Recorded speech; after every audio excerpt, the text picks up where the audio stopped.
Morning, y'all. It's Brian here with Skip the Tutorial, coming to discuss give a brief review of a couple of things I've recently watched, couple of items and a couple of new projects out there. The first being Lord of the Rings, The Rings of Power, but I want to discuss that last because I have some thoughts on fan ownership.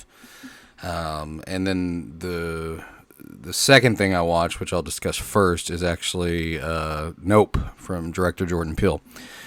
So, Nope is a sci-fi horror movie from the director. Everybody knows Jordan Peele from, of course, Key and Peele, but Get Out and Us, which were both highly regarded horror films. Some people calling Jordan Peele the next, this generation's voice of horror, which he actually scoffed at, and he doesn't find himself to be a horror icon. He just makes really interesting movies that he's always wanted to make. And I totally understand that concept he's coming from. Nope was probably the most maligned of his films, with some people being upset of just how straightforward it was.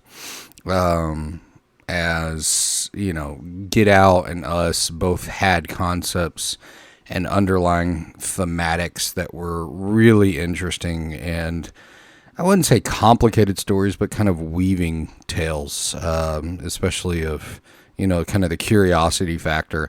I even heard some reviewers claiming that he's starting to show his M. Night Shyamalan tendencies, which I absolutely do not agree with. Nope is a slow-paced sci-fi horror movie that is a dedication, or more of a tribute, to sci-fi of the late 70s, early 80s. That is what this is. It is 100% a science fiction horror movie that is dedicated to the slow burn build up.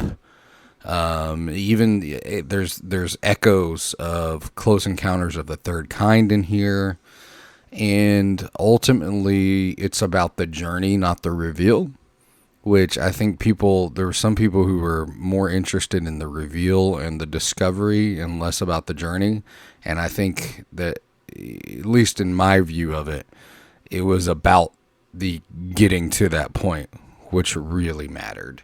It doesn't matter about why, the motivations, what this brother and sister are doing in the movie, what the owner of the western town is doing, who's just to kind of run down the cast list too real quick. You've got Keke Palmer in it playing Emerald Hollywood. O.J. Hollywood is played by Daniel Kaluuya. You've got Stephen Yeun in it, of course. And the revelation for me is Brandon Pereira, who plays Angel Torres. All excellent. But, at the end of the day, the movie's about the journey of these groups of people dealing with an alien presence. I thought it was excellent, and I think as far as subtext, I know a lot of people were saying that there wasn't a lot of subtext in the movie. I actually think there was. The movie, to me, was about exploitation. And it was about exploitation that we all have a tendency to engage in when you watch it. I mean, ultimately what you're looking at is, the Haywoods, the people who own this horse training ranch. For Hollywood, they're exploiting the animals, but they're also looking to exploit the alien presence. And just like their family was exploited, by them being these horse trainers in Hollywood. And, Stephen Yeun's character is trying to not only exploit the alien presence, but he's trying to exploit the horse trainers, and Hollywood's trying to... Everybody is using everybody to everybody's game, and you could feel that coming through. I thought it was a very interesting take, and I'm going to watch it again. I think it's actually going to be better the second time because it's not about the reveal. It's about enjoying the ride. It's very reflective of 80s horror. The last thing that I watched recently was The Rings of Power, Lord of the Rings. Now, if you thought Nope was maligned, Lord of the Rings: Rings of Power is currently sitting. Let's see here. Got my IMDb pulled up in front of me. It's currently sitting at a 6.6 on IMDb. And if you go episode by episode, the first episode has a 7.4 and the second episode has a 7.3. This is where I wanted to talk about fan ownership. So the Tolkien community, they're very Tolkien's held precious, especially Lord of the Rings. I'm a Lord of the Rings fan. I love Lord of the Rings. I've read the books. I've read The Hobbit. Hobbit was one of my first books I ever read as a kid. Lord of the Rings are some of my favorite novels and movies, fantasy, especially it's what got me into fantasy. Fellowship is my absolute favorite, and the reason Fellowship is my favorite of the three, of the movies and the books, is because it does reflect those themes that Tolkien had, which were friendship and community and, anti-corporation, anti-government, not anti-government, more, anti-large government or, exploitation of people. He was against that. And, at least through the thematic elements of the book, it was more about the journey and the friendships and, the fact that the smallest person can make a huge change, just, set in motion the right events. And a lot of that came from Tolkien's life and his friendship with C.S. Lewis and the war at the time. So, there's a lot of really great concepts there. And it's why Fellowship's my favorite, and why probably the Two Towers and Return of the King I love, but they'd never give me the same emotion that Fellowship does.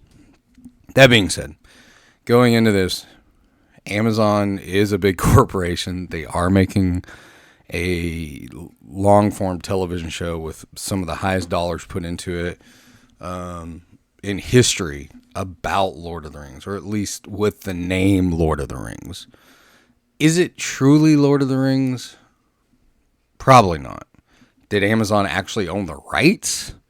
They own the rights, my understanding, they own the rights to the footnotes that Tolkien used in writing Lord of the Rings. They were attempting to get the rights to other Lord of the Rings properties, but they were never able to. So they did get the rights to the footnotes, and in that case, they were able to slap the name Lord of the Rings on it. That being said, I knew that going into it. The other question is, I've seen this talked a lot about, is the diversification in the show. Is that why it's being review bombed? I would say partially, absolutely.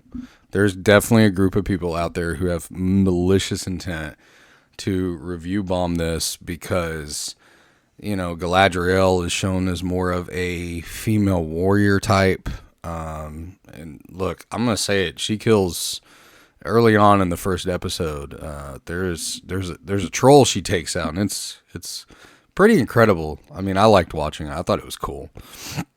You've got the dwarves, the female dwarfs not having beards, which in the novels they do. You've got the replication of Bilbo Baggins in a female Hobbit character. So people are taking issue with that. I don't care personally. I like it.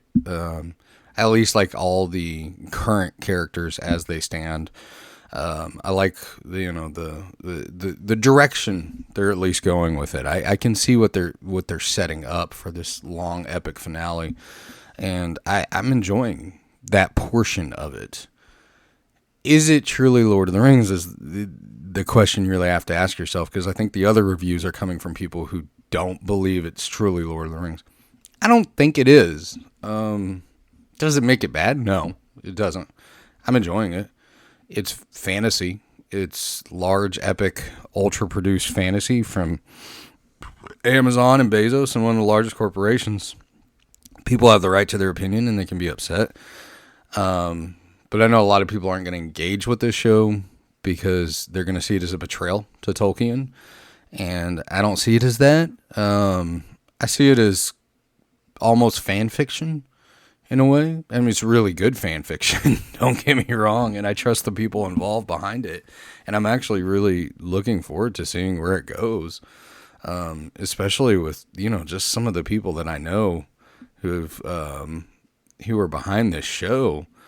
I mean, because ultimately the first 2 episodes, the first 2 episodes were directed by J.A. Bayona, who also directed The Orphanage, The Impossible, A Monster Calls, which I really like all those. He also directed Fallen Kingdom, the Jurassic World movie, which I didn't make it through. So, yeah, it is what it is, but that's probably a lot more studio intervention. But The Orphanage, The Impossible, and A Monster Calls are some of my favorite movies of the last few years, and they're really good personal stories. So I trust where they're going with it. Now, the action sequences are gorgeous. The set design, the actual, CGI effects, battles, all incredible. I think some people are also probably upset because they want the Lord of the Rings from, the early 2000s. Which, it's Peter Jackson's Lord of the Rings. We're not going to get that. That was a once-in-a-lifetime occurrence that, that was New Line's Hail Mary because they were so close to being bankrupt anyway, taking it with Peter Jackson, who had only proven himself in splatter horror up until that point, and directing it in New Zealand and using mostly in camera effects. I mean, of course they're going to use CGI these days. It's a lot more efficient. It's it's getting to the point where it looks extremely good. I've been playing the Quarry, and the Quarry looks fantastic. That's all computer generated. So yeah, we're not. I feel like there's this concept of fan ownership, and that you see constantly, and the gatekeeping aspects of it. Because the thing I like about the Rings of Power is, what if this is somebody's first introduction into the Lord of the Rings? What is this somebody's first introduction to fantasy? What if this is somebody who didn't engage with House of the Dragon or Game of Thrones, and they watch this and they go, hey, you know what? Maybe fantasy, maybe I could give that a shot. And it brings some type of expansion into the community and inspires somebody else. Because I think it's strong enough to do that. I don't think it's an incredible work by any means. I think it's very enjoyable, and it's something I'm going to be watching every Friday night. And I'm not saying it's the greatest thing ever, and I understand that people have this concept of it's a betrayal to Tolkien. Yeah, I mean, I understand that too. I understand why people are upset about that because some of the themes, but you also haven't really let the show play out. And I know it's coming from Amazon, which is pretty much anti-Tolkien as you can get. But his family is also, or at least the estate of Tolkien, has really mass-produced all of those novels and books and the similar over and over and over again.